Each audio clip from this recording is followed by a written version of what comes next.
Okay.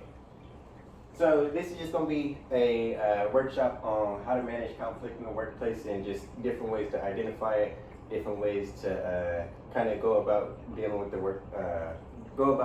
conflict, and just the best way to effectively, find a solution between the groups. So I just first want to start by doing something called the yin moment. I just want you guys to take a second to kind of reflect on the time that you have experienced any conflict in the workplace, and just kind of how the whole situation played out, and kind of like what one side did or what you did, and kind of just how everything came to be about. So just whenever y'all ready, just let me know. Yeah. When I worked in that workplace, my conflict was with this young lady. Well, she's not so young, but me and her. Well, are you explaining the conflict? Yeah, I'm gonna. Yeah, we're gonna get to that in a second. He didn't ask that. I just want you to just have It's like a yin moment. Like, what do I reflect? No. Just keep it in your mind. Like, just think of like a So situation. we can't even talk out loud. No. Just say when we're ready that we have an example. Yeah. Oh, I'm ready.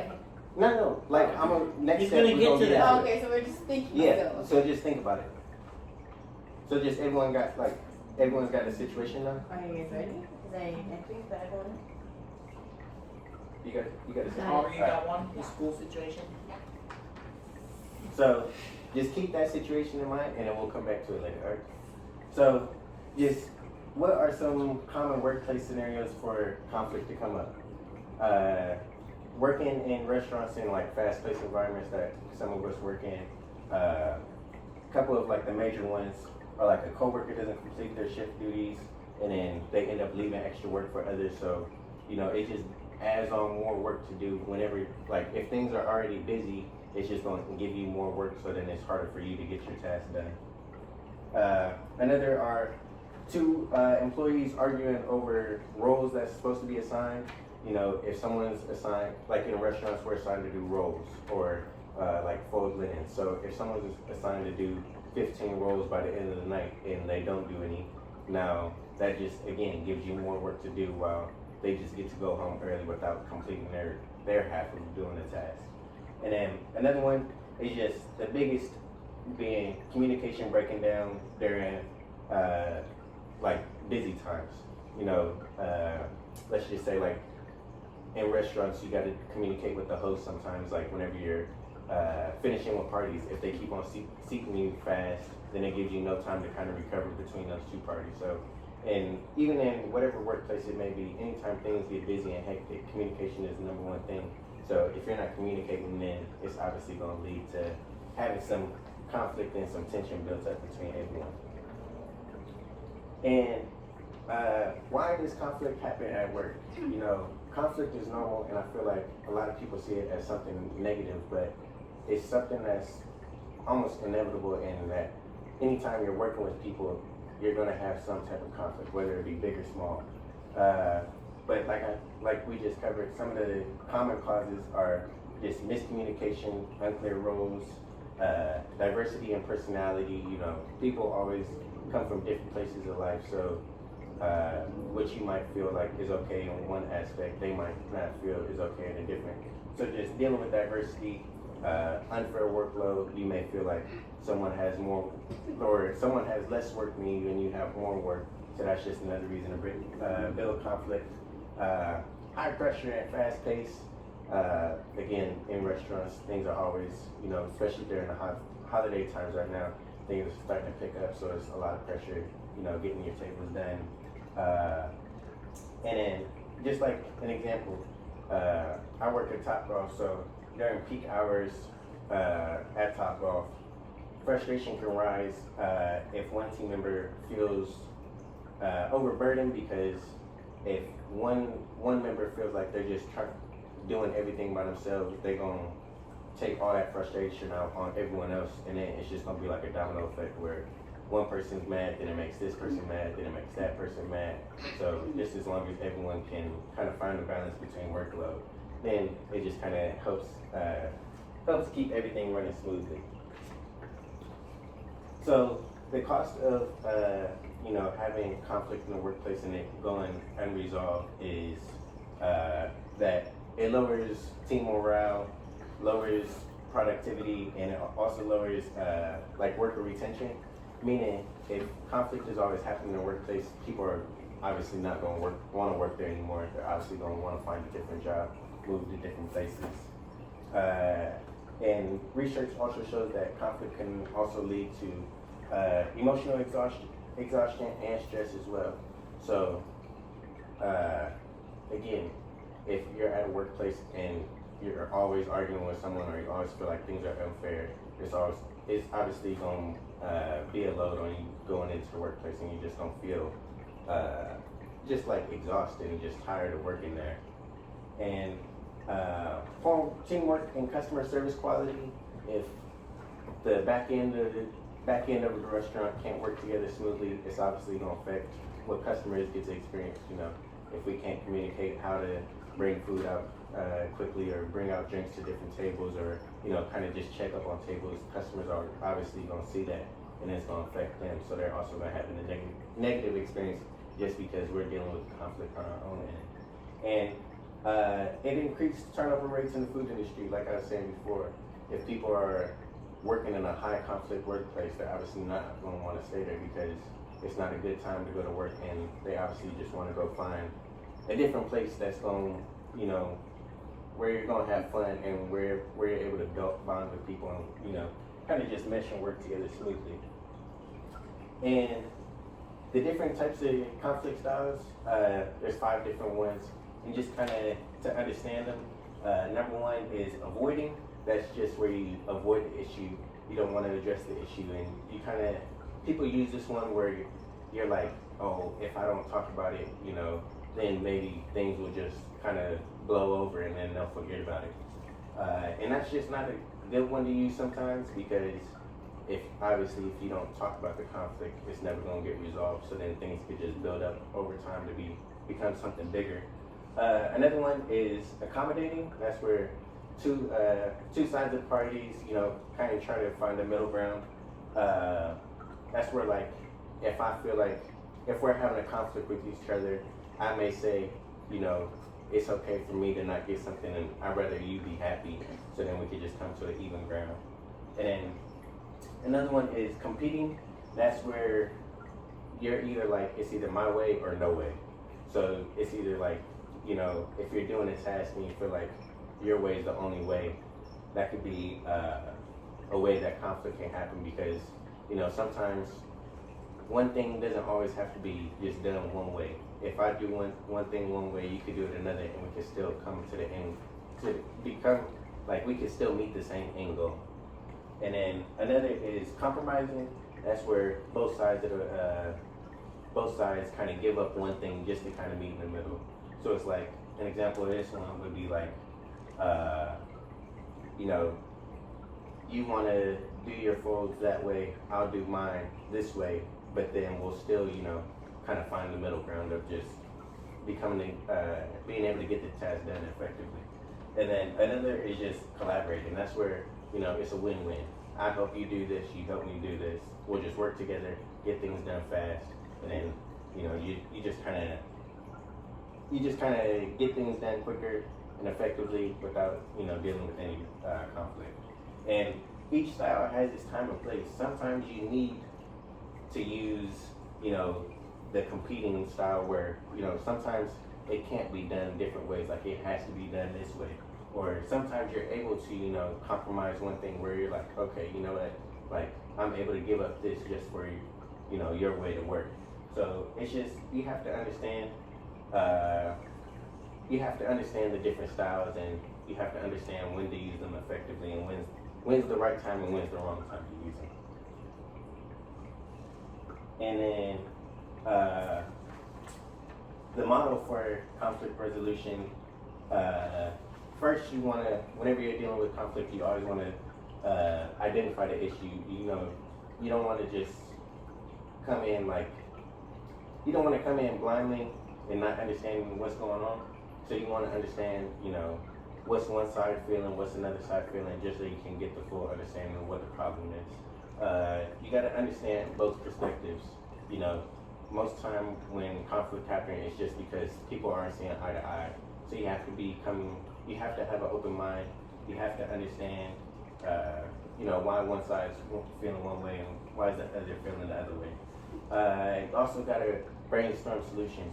That's where you just get together and just talk about different ways to. You just talk about how can we come up with a solution to fix this problem in an effective way. And then another is agree on a plan. Once we come up with a plan on how we're gonna fix it, now let's be specific on what's the steps gonna look like. What's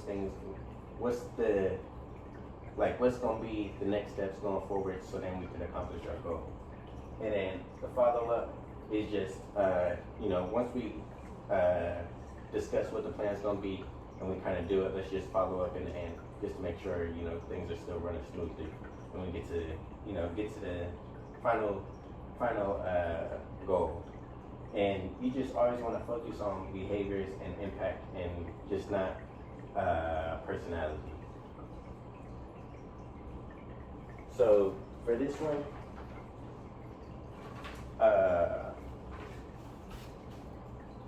just a couple strategies to de-escalate conflict. These are ranked in order of kind of which ones are the most effective.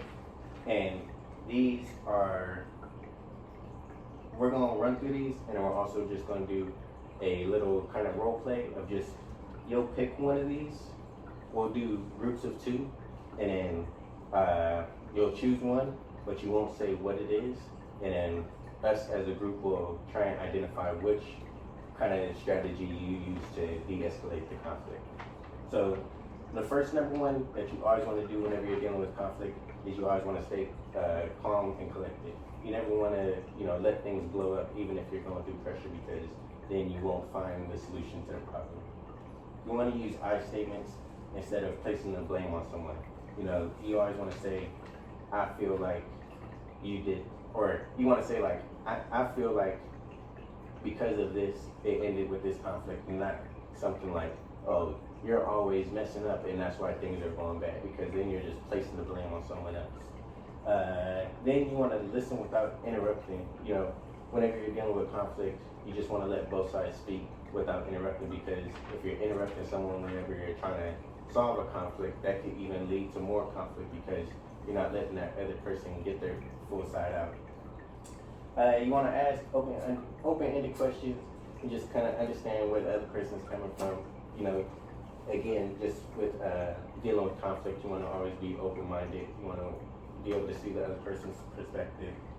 And then, if needed, you can always, just take a short break whenever you're dealing with conflict. And then, because sometimes in a moment it could be super heated where, it's hard to kind of think straight, think clearly. So you always just want to just let the other person know, like, you know what, let's just revisit this another time just so that we could, kind of talk about this easier. So, like I said, we'll just do a quick little role play of just giving you guys a situation, and you just kind of use one of these to kind of just kind of de-escalate the situation. So, anyone want to go first, or you guys want a couple minutes to kind of talk about?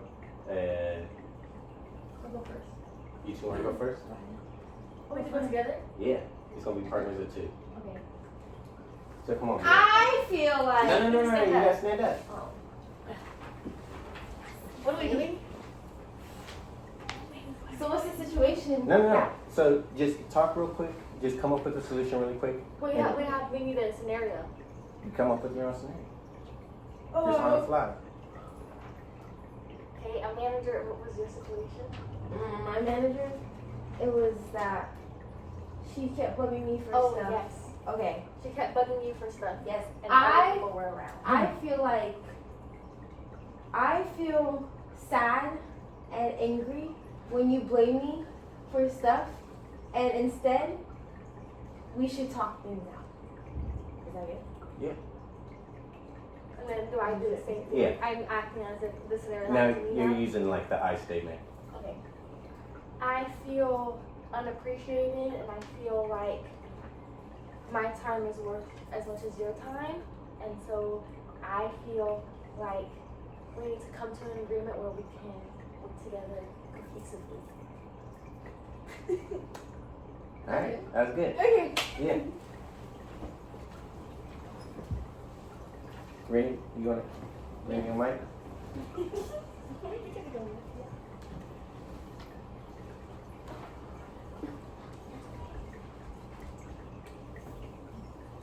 You have a driver that wanted to take 5 stops and one driver wanted to take 4 stops. Who was right?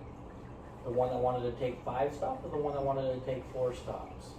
One driver was taking one more stop than the other. So how did you change that scenario to make it to where the guy taking the 4 stops is okay taking 4 stops and the guy taking 5 stops is taking 5? I changed the driver's start time so both of us can start at the same time to take 5 stops. Each driver's gonna take 5 stops? Yes. And only one wanted to take 4. Yes, because he started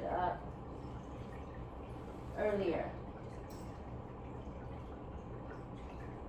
Which one did you guys do? Yeah, which one did you guys end up going with? That sounds like a conversation. The listen without interrupting. Yeah. And ask open-ended We questions. did listen and we were asking, I was asking her open-ended questions about how was she able to solve one driver only wanted to take 4 stops, one driver wanted to take 5 stops.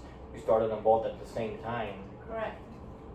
So they can both take 5 You stops. listen without interrupting. Yeah.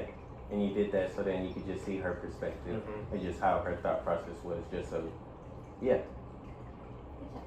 Good job. Mike was smart last time. Who's going? Me and Aubrey. Oh, me and Aubrey? Yeah.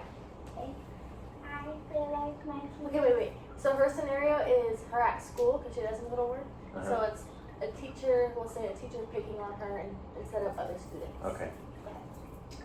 I feel like he always selling me out. And I feel like I'm getting picked on. And then if like I was in her shoes, I think I would just be calm and then maybe pull her to the side and just say, I feel like you're singling me out as one student, and maybe you can try to include everyone and not me. And and not just me. Yeah, that's good.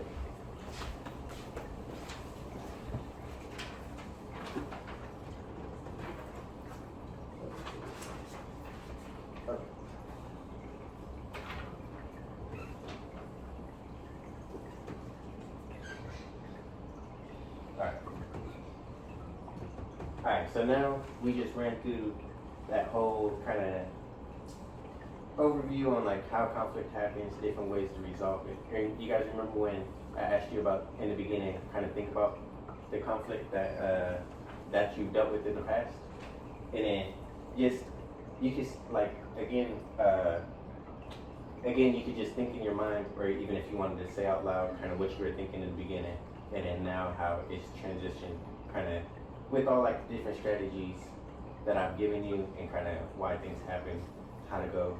Yeah. I think next time in my work situation, I will be using my words of how I feel and use a statement, I feel this way because And of that. what was your situation? My situation was that my boss had made me feel unappreciated of how I was working instead of helping me out when I was super busy at work. So instead, next time, I'll communicate with her. And instead of avoiding her, I'll tell her how I feel and we'll come to a solution together. By saying how I feel and listening without interrupting. Yeah. Did you have a situation you wanted to share? Yeah, my situation was a conflict with the manager due to scheduling reasons because I would only get scheduled like 1 shift a week when other people were getting scheduled 3. Yeah. And so I think next time I would ask him if maybe we can meet together, like if he's working, like I can come in or something and we could just sit down and maybe just try to find the common ground and tell him how I feel, but also let him talk and not interrupt and just come to the solution. And Did you guys have one? Or I had one where I had 2 coworkers. arguing with each other, and to de-escalate the situation, we had one of them walk outside, take a deep breath, and come back in, and both explain their situations to me, and try to work a common ground to say, this guy can take a little bit of this guy's work, so they can Yeah. kind Collaborate. of meet in the middle and collaborate, so they don't have to, one person don't have to feel like they're working harder than another person. Yep. But the de-escalation helped a lot for them to go outside, take a deep breath, instead of sitting there just both Yeah. tension, saying, "Oh, why do I have to do this? Or Yeah. why do I have to do that?" So that was Okay. my situation. My situation is I was working on a project and my manager was familiar with the project I'm working on, and he had one way and I did it another way, and we couldn't get in the right page. Yeah. But however, I decided to ask him, how is it that you do it? Yeah. And we work together and using Yeah. each other's skills. Yeah. Yeah. Harvey, you got one? No, you good? Nah, don't worry. Nah, don't worry about it. But that's kind of pretty much all that I've got for today, and I just structured this one called the yin and yang moment because if you think about yin and yang, it's all about balance. Conflict, if you don't have balance, it's not going to work. So I just felt like it was a mindful thing to do is in the beginning think of a yin moment, just something that, you know, you didn't have much experience on how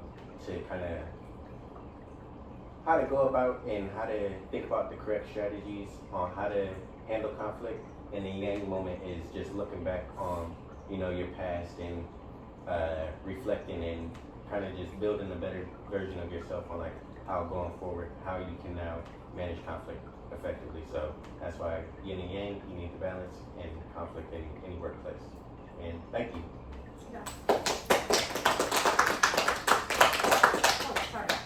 Sorry. And then the key takeaways we got for today is just whenever you deal with conflict, just view it as something that's normal. I mean, conflict is going to be something that's going to happen in every day of our life, and it, you know, it's just all about how you handle it. Is whether it's going to be negative or positive.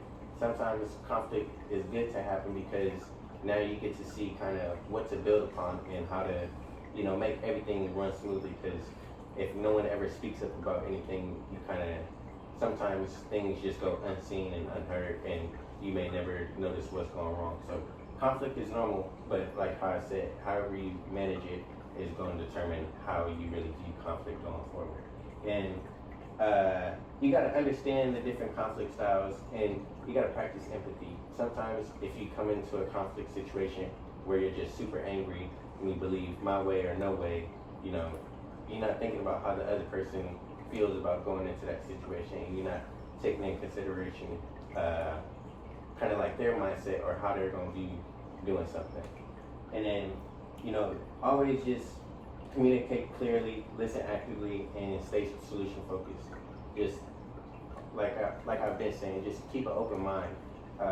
Kind of speak your side clearly, but don't do it in a way where, you know, you're kind of saying it in like a negative tone, because you may feel like the tone is really the biggest thing that sets off conflict sometimes.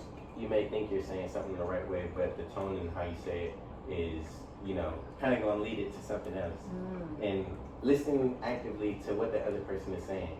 You know, sometimes in heated situations, you kind of block out everything they're saying, and you kind of see red, you see black, and you just think like, you just think, you know, sometimes like you're not really listening to what the other person is saying just because you're so focused on what's going on. You're not really looking for a solution. And stay solution focused. You know, at the end of the day, no one ever wants to have a lingering conflict going on in the workplace. So, you know, you always just want to think of a way that what's going, you know, solve things the quickest and kind of what's going to help us work better going forward. And then also, healthy conflict management builds stronger and more effective teams. you as a boss or you as a worker can always manage conflict effectively and efficiently. People are always going to come to you because you know how to fix things and how to build stronger relationships in the team. And yeah, just with everything I've given you guys today, I hope going forward that now it's giving you more tools that you can use going into a conflict situation. And maybe some things I said today, are going to come up where you're like, oh, Nick said it, handle it this way, let me try this, and then it ends up working.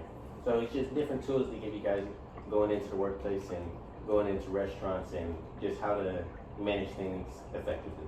So again, thank you. Thank you.